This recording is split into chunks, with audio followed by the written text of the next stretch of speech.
مجھے بھی ڈر ہے کہ مجھے گولی لگ جائے گی, آپ کو بھی ڈر ہے کہ آپ کو گولی لگ سکتی ہے, مجھے بھی چوٹ لگ سکتی ہے, مجھے بھی جیل پسند نہیں ہے, آپ کو بھی جیل پسند نہیں ہے. بیسر صاحب اگر جمہوری قوتیں احتجاج نہ کریں, دھرنے نہ دیں تو کیا کریں پھر؟ شاہ صاحب جو بہت ہی انہوں نے سیکوینس کے ساتھ جو پوائنٹ آؤٹ کیا ہے پی ٹی آئی اور عمران خان صاحب کے نیریٹو کو, اس کے اوپر آپ سے کمنٹ چاہوں گا. دیکھیے بصد احترام شاہ صاحب جو بات کر رہے ہیں درست ہے ایک لحاظ سے, لیکن میں اس سے پوری طرح ایگری نہیں کرتا. یہ بات درست ہے اور اس کو کوئی ڈینائی نہیں کر رہا کہ پاکستان کے اندر جو بھی حکومت آئی ہے اب سے ماضی میں, خواہ وہ نون لیگ کی حکومت ہو 2013 میں, تو اس کو بھی ایک یہ کیا کہنا کہ اس کو طاقت کا ساتھ تھا, یہ تو ہمیں 2009 کے لائرز موومنٹ کے اندر پتہ چل گیا تھا. ہلری کلنٹن نے اپنی کتاب کے اندر لکھ کے بتایا ہے کہ ہم نے بتا دیا تھا کہ جب جج بحال ہو جائیں گے تو 2013 میں اگلی باری نواز شریف صاحب کی ہوگی. جب پیپلز پارٹی کی گورنمنٹ تھی تو اس کے ساتھ بھی آپ 100 دفعہ کہیں کہ افتخار چودھری صاحب نے اور اسٹیبلشمنٹ ان کے ساتھ نہیں تھی, لیکن سچ بات یہ ہے کہ اسٹیبلشمنٹ کا ایک حصہ, عدالت کا ایک حصہ شاید ان کے ساتھ بھی تھا. ہم اس بحث کے اندر تو ہر دور کے اوپر بات کر سکتے ہیں. پاکستان میں ہر پولیٹیکل پارٹی نے غلطیاں کی ہیں, پاکستان میں شاید ہر ادارے نے ماضی کے اندر غلطیاں کی ہیں. ہم ان کو ڈھال بنا کے آج کی غلطیوں کو اگنور نہیں کر سکتے. ہم ماضی کے مسئلے, یہ بات تو ہم کر سکتے ہیں کہ ماجد نظامی کا بھی استدلال اصل میں تھا یہ بھٹو کا مرڈر. جی ہم یہ تو کر سکتے ہیں کہ 40 سال بعد بھٹو کا مقدمہ سن لیں, ٹھیک ہے, ہم 2050 میں عمران خان کا مقدمہ سن کے بھی ایک سپریم کورٹ کی طرف سے معافی دلوا دیں گے. لیکن گزارش یہ ہے کہ جس وقت میں یہ بات ہو رہی ہے اس وقت کے اندر اس کو ٹھیک کرنا ضروری ہے, اور اس کی صرف ایک بنیاد ہے. میں شاہ صاحب کی بات سے ایگری نہیں کرتا, صرف ایک بنیاد ہے. کیا ہم ایک ایسے ملک میں رہتے ہیں جہاں پہ 80%, 90%, 70% تو چلے چھوڑیں, اگر 5 بندے 4 بندے, ہم جو 4 اس وقت ٹیلی ویژن پہ سنو ٹی وی پہ بات کر رہے ہیں, ہم 4 اگر ایک پلے کارڈ لے کے باہر لبرٹی چوک میں کھڑے ہو جائیں یا ڈی چوک میں کھڑے ہو جائیں اور کہیں کہ ہماری یہ 2 خلشیں ہیں, ہمارے یہ 2 مسئلے ہیں, تو کیا دوسری طرف سے سسٹم, ریاست, حکومت, کیا وہ آ کے ہم سے بات کرے گی کہ آپ کے کیا مسئلے ہیں, بتائیں, آپ لوگ غلط ہیں, ہم اس کو ٹھیک کرتے ہیں, ہم یہ کر رہے ہیں, آپ مطلب کیا اس میں کوئی کانورسیشن ہوگی؟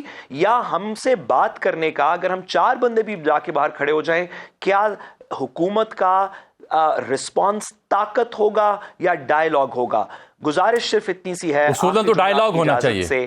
آپ طاقت سے نظام کو تھوڑی دیر پکڑ سکتے ہیں. مجھے بھی ڈر ہے کہ مجھے گولی لگ جائے گی, آپ کو بھی ڈر ہے کہ آپ کو گولی لگ سکتی ہے, مجھے بھی چوٹ لگ سکتی ہے, مجھے بھی جیل پسند نہیں ہے, آپ کو بھی جیل پسند نہیں ہے. اس ڈر سے ہم تھوڑی دیر تو اس کے اندر بندھے رہیں گے, لیکن کیا یہ سسٹم دیر پا ہے؟ کیا لوگوں کے دل اس کے ساتھ ہیں؟ کیا کسی کو یقین ہے کہ یہ بیوروکریسی, گورنمنٹ سروس جو ہے یہ ہماری سروس کر رہی ہے, کہ عدالتیں ہمیں انصاف دیں گی, اگر ہم پروٹیسٹ کریں گے تو ہمارے اوپر ٹیئر گیس شیلنگ یا گولی نہیں چلے گی؟ اگر آپ یہ بیس لائن کانفیڈنس عوام کو نہیں دے سکتے تو ٹھیک ہے, آپ طاقت سے تھوڑی دیر پکڑی رکھیں, 6 مہینے, سال, 2 سال, 5 سال, لیکن جب یہ طاقت ختم ہوگی تو وہ تمام لوگ جو اس وقت کے اندر پسے وہ بدلہ لینے کی بات کریں گے. ان کو پتا ہوگا کہ بدلہ لینا چاہیے, سسٹم ہمیشہ اس طرح چلتا ہے, اس روایت کو توڑیں گے نہیں. اگر یہ ٹوٹیلٹی میں تو یہ بات آپ کی it makes loads of sense, but کیا جب میاں صاحب جیل میں تھے یا محترمہ جیل میں تھیں تو کیا ان پر بھی میل ملاقاتوں کے لیے ایسی ہی پابندیاں تھیں, ایسے ہی عدالتوں کے رخ کرنے پڑتے تھے؟ نہیں, اس کے اوپر آپ یہ دیکھیے نا کہ وہ آرگیو کیا کرتے ہیں. وہ آرگیو یہ کرتے ہیں کہ جس نوعیت کی کال کوٹڑی میں ہمیں رکھا اور ہمیں جلا وطنیاں بھگتنا پڑی اور جہاز کی سیٹ سے ہتکڑی لگا دی اور زرداری صاحب نے 10 سال جیل کاٹی, ان کی زبان کے اوپر زخم آ گیا, اس نوعیت کی جیل تو خان صاحب کاٹ نہیں رہے, کیونکہ وہاں پر تو ٹریڈ مل بھی ہے, وہاں تو واک چیزیں بھی ہیں, وہاں تو 7 لاکھ روپیہ گورنمنٹ کہہ رہی ہے مہینے کا. چلیے میرا خیال ہے اس پہ قانونی رائے لے لیتے ہیں. شاہ جی اس پہ قانونی رائے لے لیتے ہیں. بریسر صاحب خوش آمدید پروگرام میں آپ کو کہتے ہیں. شاہ صاحب فرما رہے ہیں کہ جسے آئسولیشن میں نہیں دیکھا جا سکتا. میں سوال یہ اٹھا رہا ہوں بیسط صحافی کہ اگر سب اچھا ہے, قانون مطابق ہو رہا ہے, حکومتی وزراء سے جب میری بات ہوتی ہے پروگرام میں لائیو, کل بات ہوئی میری, تو وہ یہ فرما رہے تھے کہ جناب عدالتوں سے اگر اجازت نامہ ہے تو جائیں ملیں. معلوم کیا جی کہ عدالتوں کے احکامات لے کے گئے ہیں, پھر بھی ملاقات کی اجازت نہیں ملی. انہوں نے کہا اچھا پھر آپ توہین عدالت کے لیے چلے جائیں. تو ایک تو نقطہ ہے حکومت کا, دوسرا شاہ صاحب کہہ رہے ہیں آئسولیشن میں آپ دیکھ نہیں سکتے, یہ انتقامی معاملات ہیں. آپ کی اس پہ رائے کیا ہے؟ بہت شکریہ جامی صاحب. دیکھیے شاہ صاحب کی بات سے میں ڈس ایگری نہیں کرنا چاہتا. میں اس کو ایک پرٹیکولر پرسپیکٹو کے اندر دیکھتا ہوں, تناظر میں دیکھتا ہوں آپ کی اجازت سے.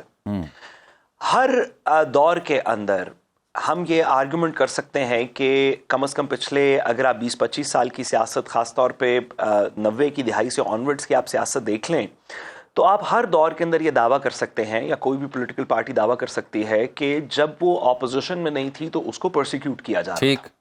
یہ دعویٰ مشرف صاحب کے دور کے اندر نواز شریف صاحب کر سکتے ہیں, یہ دعویٰ اس کے بعد کچھ پیریڈز کے اندر آصف علی زرداری صاحب کر سکتے ہیں, آج کل عمران خان صاحب کر سکتے ہیں. لوگوں کے مختلف ادوار میں مختلف نوعیت کے ان کے اوپر پریشرز ہوئے, لیکن یہ بات کہ اپوزیشن میں ہے اور ہمارے خلاف انتقامی کارروائی کی جا رہی ہے, یہ کسی ایک پولیٹیکل پارٹی کی بات نہیں, یہ تمام پولیٹیکل پارٹی نے کی. سسٹم کے اندر, ہمارے جمہوری آئینی سسٹم کے اندر, جس کو کانسٹیٹیوشنل ڈسپنسیشن کہتے ہیں, ہماری جمہوریت کے آئین کے سسٹم کے اندر چیک یہ ہے کہ اگر کسی کو پرسیکیوٹ کیا جا رہا ہو, کسی کے ساتھ زیادتی کی جا رہی ہو, خواہ وہ اپوزیشن پولیٹیکل پارٹی ہو, خواہ وہ ریگولر شہری ہو, خواہ وہ حکومت کا کوئی بندہ ہو, لیکن خاص طور پہ جس بندے کا طاقت سے مقابلہ ہو, یعنی کہ وہ اپوزیشن میں ہو, تو اس کے پاس جو سسٹم کے اندر, آئین کے اندر رہتے ہوئے اس کے پاس صرف ایک طریقہ ہے اس زیادتی کو ریکٹیفائی کرنے کا, اور وہ یہ ہے کہ عدالت میں ایک مقدمہ فائل. ٹھیک ہے. اور ماضی میں جتنی بھی طاقت رہی, جتنی بربریت رہی, مختلف ادوار میں, آمریت کے ادوار کے اندر بھی عدالتوں نے ایسے ریلیف دیے جس میں جن ریلیفز کو اپوزیشن نے یا پسماندہ طبقوں نے, خواہ سیاسی پسماندہ طبقے ہوں یا کسی اور طریقے سے ڈس انفرینچائز لوگ ہوں, ان کو عدالتوں نے بہت سا نہیں تو کچھ ریلیف دیا. اور سب سے ضروری بات یہ ہوئی کہ جب عدالت نے ریلیف دیا, کسی کو پسند ہو نہ ہو, اس وقت کی حکومت نے, سسٹم نے, ریاست نے اس عدالت کا حکم مانا. کہا ہمیں پسند نہیں ہے لیکن ہم مانتے ہیں. پاکستان کے اندر پچھلے 2-2.5 سال کے اندر 2 عجیب سی روایات شروع ہوئیں. ایک یہ کہ جہاں پہ طاقت کو فیصلہ پسند نہ آئے, اس نے امپیونٹی سے, جو بھی وقت کی طاقت ہو, اس نے امپیونٹی سے فیصلہ نہیں مانا. اس کی ہم 2-3 ایگزامپل سے بڑی سمپل کوٹ کر سکتے ہیں. ایک, جب بندیال صاحب نے حکم انتخابات کے لیے کورٹ نے حکم صادر کیا کہ انتخابات کر دیں, اور اس سے بھی زیادہ جب پوری سپریم کورٹ اکٹھی ہوئی اور 12 جولائی کا فیصلہ مخصوص نشستوں کا آیا, اس کو آج تک 3 کلیریفیکیشنز کے باوجود اس کو امپلیمنٹ نہیں کیا گیا. تو ایک تو عدالتوں کے فیصلے ماننے سے سسٹم نے انکار کر دیا. یہ بڑی امپورٹنٹ. دوسری بات یہ کی کہ اتنا زیادہ مجھے لگتا, اس سے دوسری بات یہ کی کہ جب یہ بات سامنے آئی کہ واقعی طاقت کے سامنے کھڑے ہو کے عدالت سے جو لوگ رجوع کریں گے ان کو کچھ فیصلے ملیں گے اور ان کے کچھ حقوق کا دفاع ہوگا, تو اس سسٹم نے پاکستان کی تاریخ میں پہلی دفعہ اس حکومت نے پوری عدالتی سٹرکچر کو کمپرومائز کر دیا, اور ایک ایسا عدالتی سٹرکچر لے آئے جس میں جو شخص بھی, کوئی مسنگ پرسن ہو, کسی کا کوئی پیکا کے اندر پکڑا جائے, کسی کا ویسے حکومت سے کوئی مسئلہ پڑ جائے, جب بھی آپ کا حکومت سے, ریاست سے کوئی مسئلہ پڑ جائے, تو جس عدالت کے سامنے آپ جائیں گے وہ عدالت, وہ آئینی بینچ پک بھی حکومت وقت نے کیا ہوگا, اگر وہ چیف جسٹس ہیں تو وہ پک بھی ایک ایسی پارلیمنٹری کمیٹی نے کیا ہوگا جس میں حکومت وقت کی میجورٹی ہے. اس کے تھرو لوگوں کا وہ جو بیس لائن امید تھی کہ میرے اوپر جتنی بھی ویسے صاحب آپ تو بہت باریک معاملات میں چلے گئے, دقیق معاملات میں چلے گئے. اب تو 20 اور 21 گریڈ کے جو افسران ہیں ان کی جو ترقی ہوگی اس میں بھی سیاستدان بیٹھا کریں گے, بیٹھ چکے, بلکہ آج وہ معاملہ طے ہو چکا کل کا. تو اب تو 20, 21 اور 22 گریڈ کی جو پروموشن ہے نا. جامی صاحب صرف ایک جملہ کہوں, جی ایک جملہ میں آپ کی اجازت سے کہوں, اور اس پہ مزید بھی بات ہوتی رہے گی. گزارش اتنی ہے کہ یہ سیاسی لمحہ گزر جائے گا. پھر آج کوئی طاقت میں ہے, کل کوئی اور طاقت میں ہوگا, آپ سے پہلے کوئی اور طاقت میں تھا, لیکن اگر اس سیاسی لمحے کو کنٹرول کرنے کے لیے اگر آپ سسٹم کو پرماننٹلی خراب کر دیں گے, اگر آپ سسٹم سے لوگوں کا اعتبار ختم کر دیں گے, تو کل آپ بھی اپوزیشن میں ہوں گے. یہ بڑا اہم نقطہ ہے کہ سسٹم پر جو بلیف ہے, جو اعتماد ہے ماجد نظامی صاحب, اگر اس کو دھچکا پہنچتا ہے یا وہ متزلزل ہوتا ہے تو دس از سم تھنگ ویری الارمنگ. اور اس کے جو جھلکیاں ہیں وہ ہمیں شاید معاشرے میں دکھائی بھی دے رہی ہیں کہ سسٹم کے اوپر اعتماد کتنا ہے, حکومت کے اوپر کتنا مان ہے عوام کو, ایک عام شہری کو. ہاؤ الارمنگ از دس؟ جی مجھے لگتا ہے کہ یہ معاملہ خرابی کی طرف اس لیے بڑھ رہا ہے کہ اس کے اندر آلٹرنیٹ اوپینین کو اہمیت نہیں دی جا رہی، اور بنیادی مسئلہ تب شروع ہوتا ہے کہ جب آپ ماضی کی مثالوں سے کسی بھی انفارمیشن کو ریزن یا جسٹیفیکیشن میں بدلنے کی کوشش کریں،